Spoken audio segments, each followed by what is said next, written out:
Mozambique, Angola, Rwanda, Nigeria, Morocco, Tunisia, and Ghana.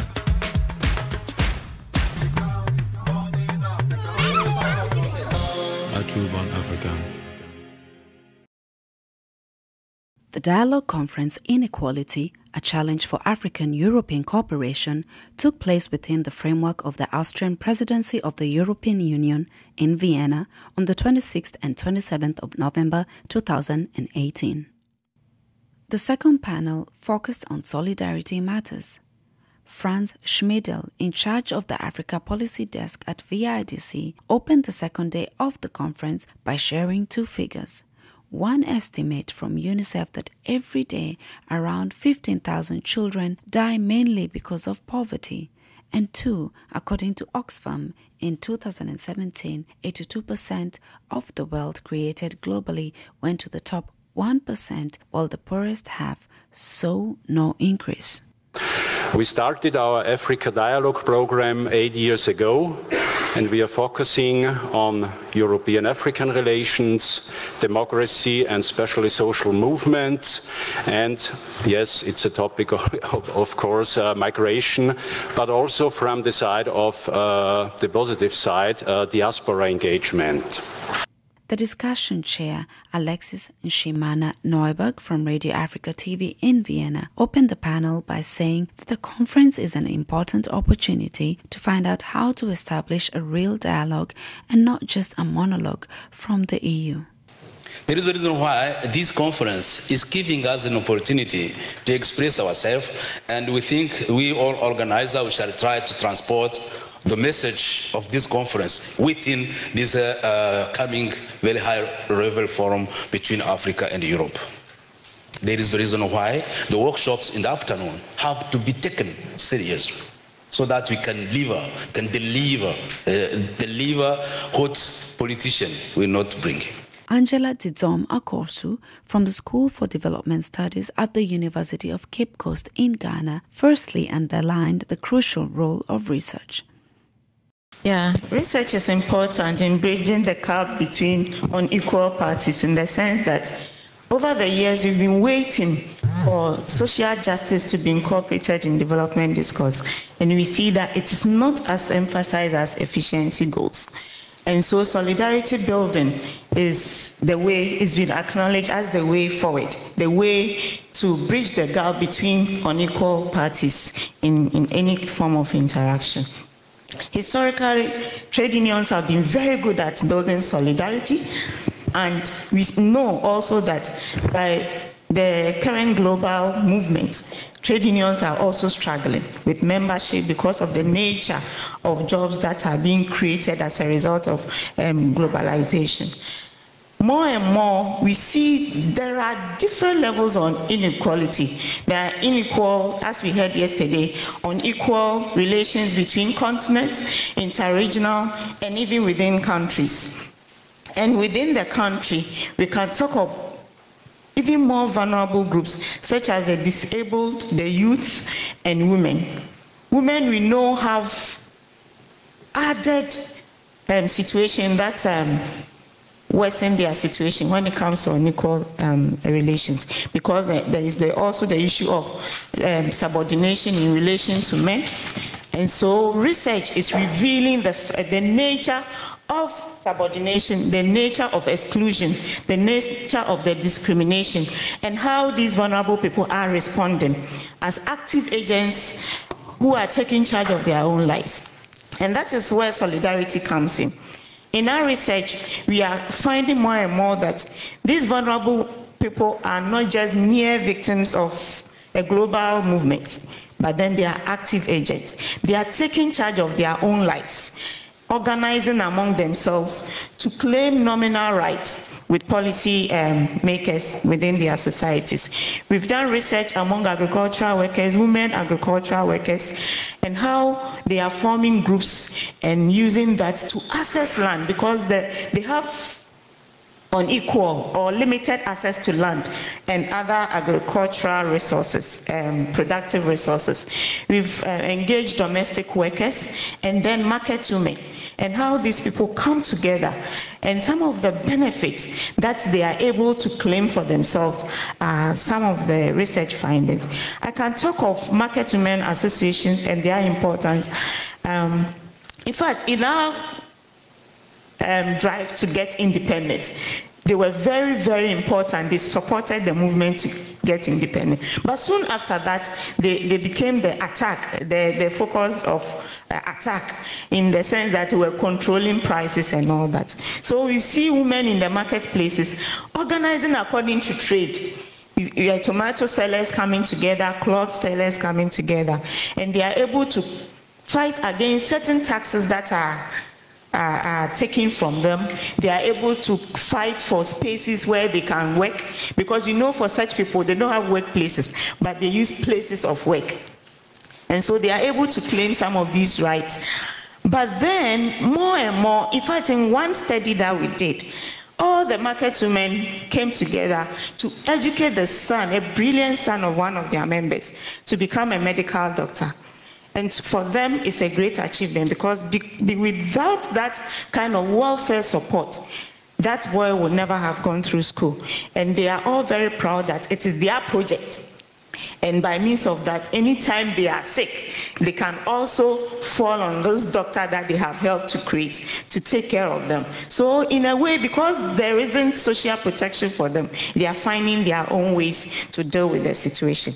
And the point we are raising is that, yes, they are claiming some rights, but to develop into a strong political voice that represents a structure that can confront the power structures that makes them vulnerable is also a strong gap that remains there. And so this raises two important questions. For Akhator Joel Odigie from the African International Trade Union Congress in Lomé, Togo, the main question is how to get people out of poverty. One side of it is the ongoing struggle against illicit financial flows, as he noted.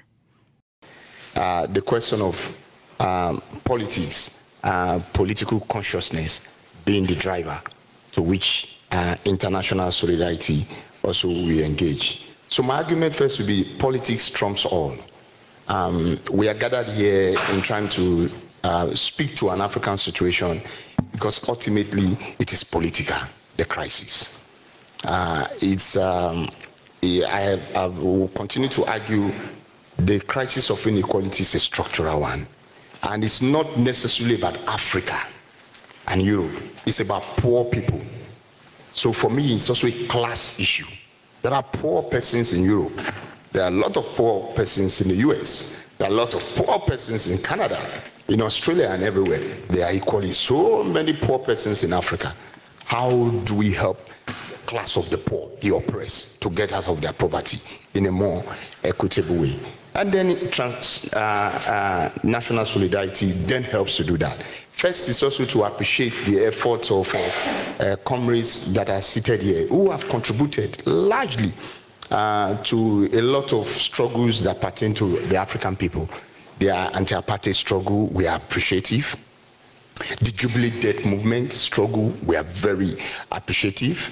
And now, of course, we have an ongoing struggle, which is also transnational, the question of battling illicit financial flows. Why that has become a struggle for us is because rather than continue to do beggar than able, by the way, the comrades from the EU yesterday talks about the EU's first role in terms of being contributor to development aid. True, but the EU itself is falling so behind on the so-called DAG commitment to 0.7 gross national income contribution. EU contributes 0.4. EU is not meeting the 0.7 itself. And so from Addis Ababa, when we're talking about financing development, as Africans, we said enough of beggar than able. How can we help ourselves?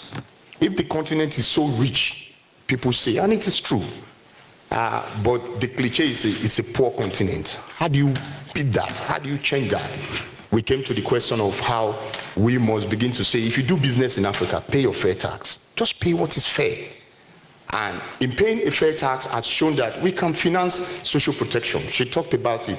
The globalization dysfunction about informalization of the African economy, we continue to grow and we continue to deepen.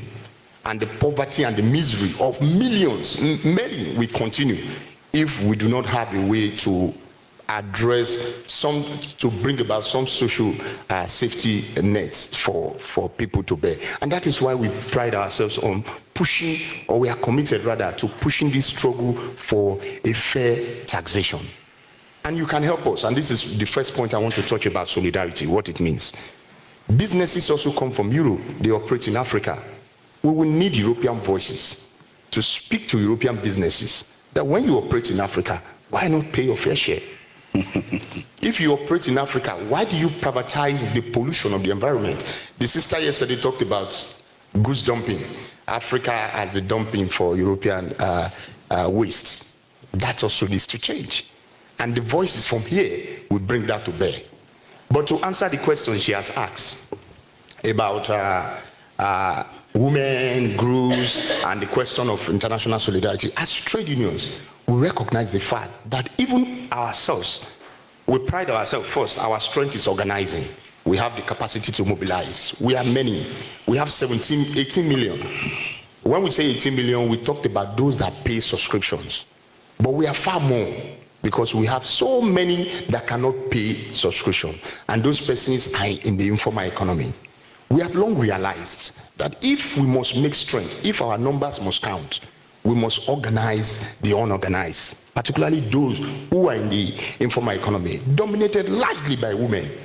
And if we must organize them, the idea of putting financial contribution at the fore, we have to be something we have to rethink. And that is what we are doing. A key guest speaker in this panel was Nonhle Mbuthuma, who is a human rights activist and founder of the Amadiba Crisis Committee. This is a social movement from the Eastern Cape region in South Africa. The small organization was formed in 2007 and is fighting for human rights and as the voice of the voiceless against the mining industry. When it comes to development, we can't think for ourselves. There's somebody always impose what is development, what is good for us. And at the end of the day, those development, they backfire on us as Africans. You mean Africa is still being slave? We are still under slavery. Uh-huh. We are still under slavery as African. Because you can even see, you know, Africa is rich, and I can say that Africa is rich, but why Africa is still going outside and begging? That's the question that we need to ask ourselves.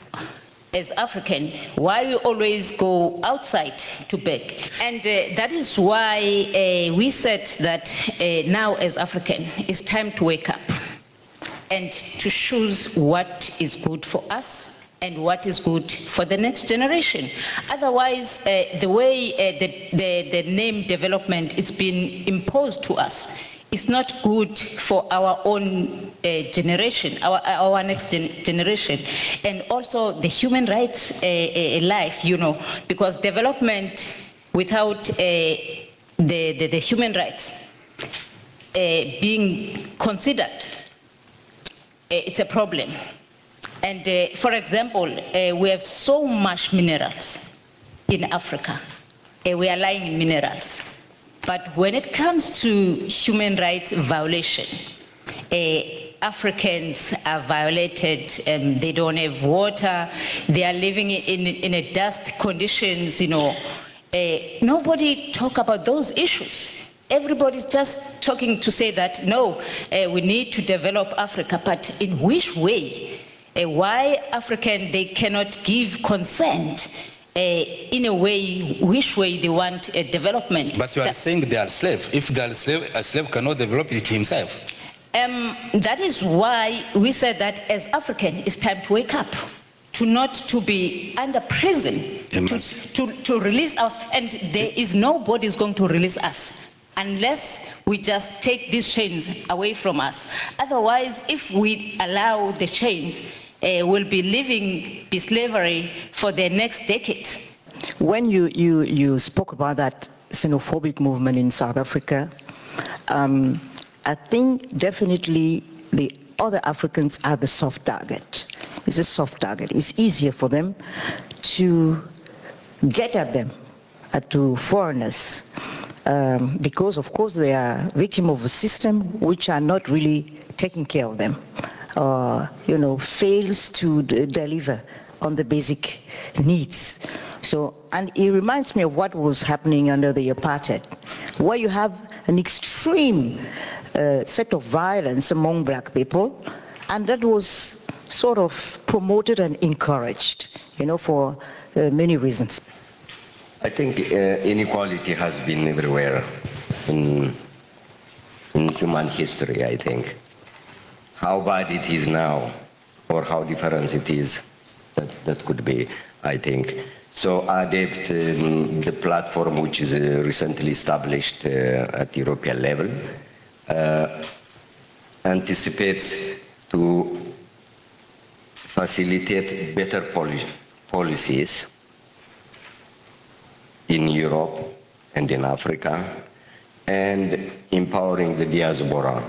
Inequality, if I see the diaspora is not in equal position to have access also in a specific country like Austria, I don't think the diaspora can easily communicate with the stakeholders, the Minister of Foreign Affairs, or other entities as easily as it could be. So empowering the diaspora means it's not about sharing finance, but it's about enriching ideas, developing a better idea whereby a certain policy becomes effective. Like they said, the policy creates inequality. Microphone is beginning to move. I have 1, 2, 3, 4, 5, 6. But please, we still have only 20 minutes. Don't use 20 minutes alone. Walter Sauer. When you said, why is there no global solidarity movement in the 21st century? And I think the answer is because for the last 30 years, a full generation has been brainwashed by neoliberal forces, saying that solidarity is not needed anymore because the market will solve everything. And if still there are poor people, you make a donation. And I think in Austria we are world masters of making donations, particularly for Africa. And now Christmas is coming, and so please make donations. So that is the effect of brainwashing, which was very effective. And actually what we are doing and trying also with this conference is to resist and to claim back the space for solidarity. Maybe donation could be important in one or the other case, but it is not a general recipe to solve inequality and other problems. So we need a political solution which differs from the ideology which is dominant right now. Second comment, you were asking what are the alliances. I think one possible alliance could emerge in cases where inequality is caused or human rights are violated by actors which are not only in one country but in other countries. So if there are actors, global actors, or actors in different countries, for example, it was said that in Togo they had a problem with chicken imports from France. And I heard similar stories from other countries as well. So then the problem is not only in Togo, the problem is in France and probably lies in Brussels, because we are talking now about the European trade policy. So then in Togo, they cannot solve the problem alone. They might try to do something, support their own peasants or chicken producers, whatever. But the problem also has to be solved in Brussels. We need a new trade policy. Similarly, if a European, and for that matter an Austrian company, is involved in a land conflict in South Africa, you can do something, but then it is also our business to do something and to take it up with this Austrian company, or in the case which was referred to yesterday, with a German, a transnational company, which is involved in this platinum mine, Marikana. So I am advocating for alliances of lobby groups or solidarity movements working on the same issue, if the issue is a sort of cross-cutting issue between continents. That is actually also a lesson which we learned from previous solidarity movements. It requires partnership. It is not about supporting one side, it is about burden sharing. Not easy, I must say, but I think that is maybe one of the ways which could lead to a rebuilding of solidarity. Thank you very much, Walter. The second point I wanted to make is about the diaspora. I think the diaspora has a very, very meaningful role to play in terms of raising awareness on specific issues. You mentioned Libya and this slavery thing we saw in CNN. You know who triggered the whole reaction? That was diaspora movements, you know. The first to shout out and say this, to cry out and say this is just not possible, and to make a huge movement on the social networks, he came from the diaspora, so that African governments were forced to react, you know, and they were forced to say, yes, this is just terrible. Although they had known about it for years, they knew what was happening, but it was like they don't care. But the fact that in France, it was very strong. You know, there were demonstrations in the street. There were people going to the parliament. It was a huge movement, so that they could react. So I think the diaspora should organize to be present or represented in many policy bodies, or at the national level, or the European level. That should be a mission of ours, I would say, to make sure we are there and we have a say. And it's not easy, but we have to work on it.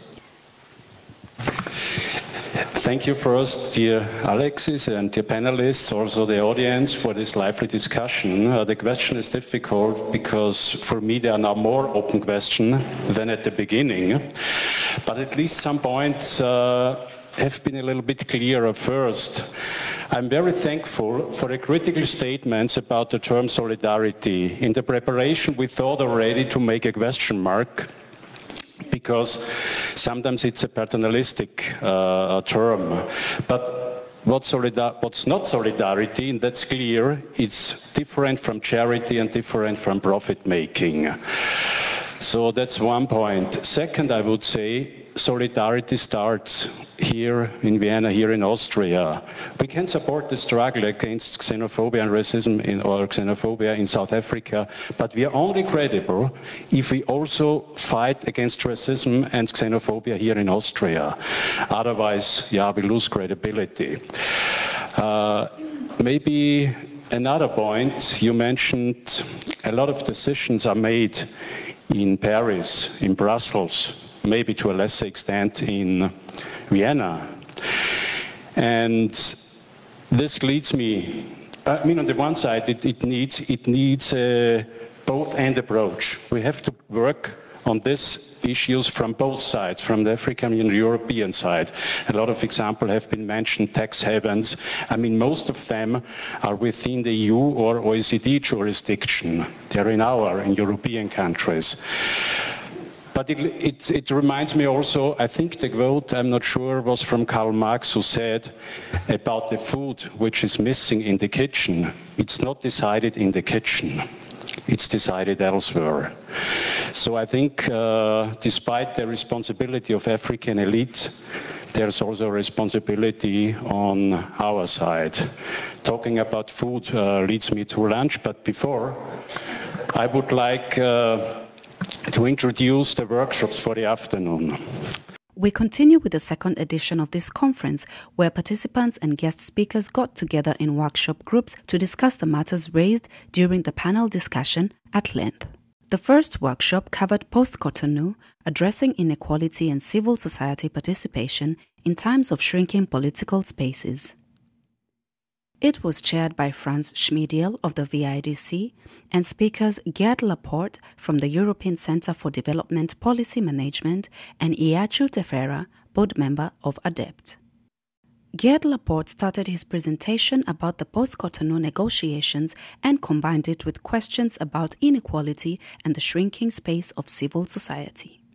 Eyachew Tefera referred to the problems of the Cotonou Agreement as being caused by the segregation of Africa. The second workshop covered inequality, addressing national policies and global governance to tackle economic inequality and wealth accumulation. It was chaired by Walter Sauer of SADC and speakers Leo Chaka of the World Inequality Lab, Wilfred Altzinger from the Research Institute Economics of Inequality, and Angela Dziedzom Akorsu of the University of Cape Coast. Wilfred Altzinger from the Economic University of Vienna stressed the undesirable effects of ownership inequality. The inequality researcher Leo Chaka mentioned that wealth inequality became a debate after Piketty's book with historic data on inequality. Dziedzom Akorsu emphasized on gender inequality. The third workshop covered solidarity matters, addressing local struggles and international alliance building to push policy changes for social justice.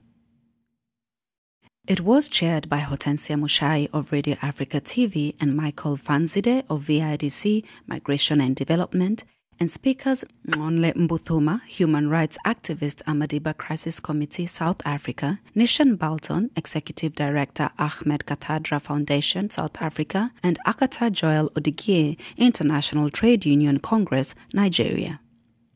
The questions raised at the beginning by Hortensia Mushai were focused on different elements, challenges, and notions of international solidarity.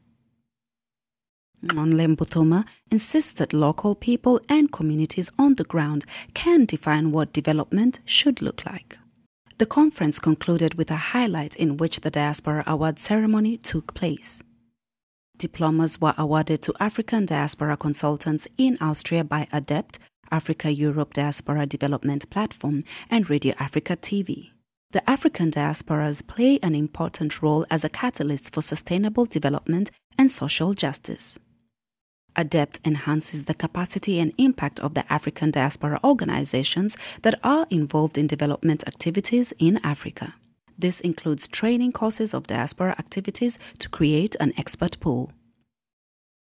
A great appreciation is extended to the organizers of this insightful and impactful conference, the Vienna Institute for International Dialogue and Cooperation, VIDc, and the Southern Africa Documentation and Cooperation Center, SADC, as well as all the key guest speakers, workshop facilitators, and participants.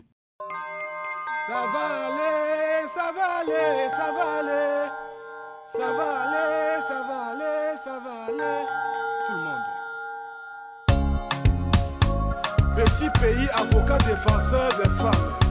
Le seul, l'unique au monde entier. Cela succède.